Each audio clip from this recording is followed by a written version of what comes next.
Les 1001 nuits, traduit par Antoine Galland, tome 1er. Nuit 130.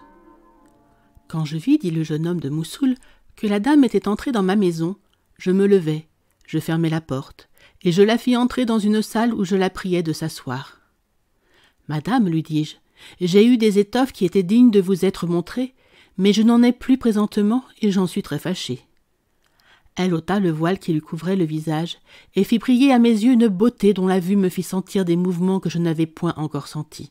« Je n'ai pas besoin d'étoffe, me répondit-elle. Je viens seulement pour vous voir et passer la soirée avec vous si vous l'avez pour agréable.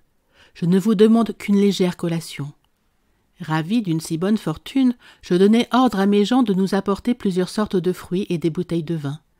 Nous fûmes servis promptement, nous mangeâmes, nous bûmes, nous nous réjouîmes jusqu'à minuit. Enfin, je n'avais point encore passé de nuit si agréablement que je passais celle-là. Le lendemain matin, je voulus mettre 10 shérifs dans la main de la dame, mais elle la retira brusquement. « Je ne suis pas venue vous voir, dit-elle, dans un esprit d'intérêt, et vous me faites une injure.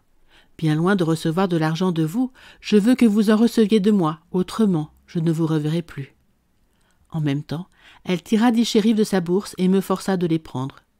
« Attendez-moi dans 3 jours, me dit-elle, après le coucher du soleil. » À ces mots, elle prit congé de moi, et je sentis qu'en partant, elle emportait mon cœur avec elle. Au bout de 3 jours, elle ne manqua pas de revenir à l'heure marquée, et je ne manquai pas de la recevoir avec toute la joie d'un homme qui l'attendait impatiemment. Nous passâmes la soirée et la nuit comme la première fois, et le lendemain, en me quittant, elle promit de me revenir voir encore dans 3 jours. Mais elle ne voulut point partir que je n'eusse reçu 10 nouveaux shérifs.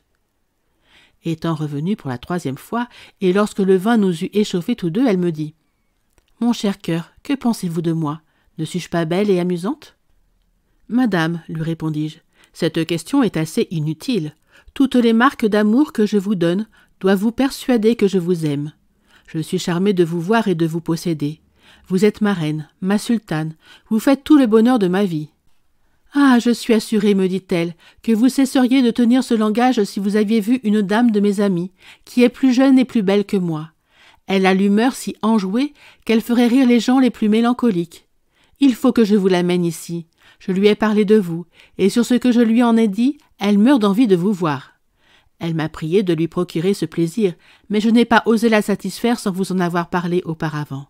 « Madame, repris-je, vous ferez ce qu'il vous plaira, mais quelque chose que vous me puissiez dire de votre amie, je défie tous ses attraits de vous ravir mon cœur, qui est si fortement attaché à vous que rien n'est capable de l'en détacher. »« Prenez-y garde, répliqua-t-elle, je vous avertis que je vais mettre votre amour à une étrange épreuve. » Nous en demeurâmes là, et le lendemain, en me quittant, au lieu de 10 shérifs, elle m'en donna 15 que je fus forcé d'accepter. « Souvenez-vous, me dit-elle, que vous aurez dans 2 jours une nouvelle hôtesse. Songez à la bien recevoir. Nous viendrons à l'heure accoutumée après le coucher du soleil. » Je fis orner la salle et préparer une belle collation pour le jour qu'elle devait venir. Scheherazade s'interrompit en cet endroit parce qu'elle remarqua qu'il était jour. La nuit suivante, elle reprit la parole dans ces termes. Merci d'avoir écouté cette vidéo. Si cette vidéo vous a plu, vous pouvez vous abonner gratuitement à la chaîne Coin Livre Audio. N'oubliez pas de liker avec le pouce vers le haut. Vous pouvez aussi me laisser un commentaire. À bientôt.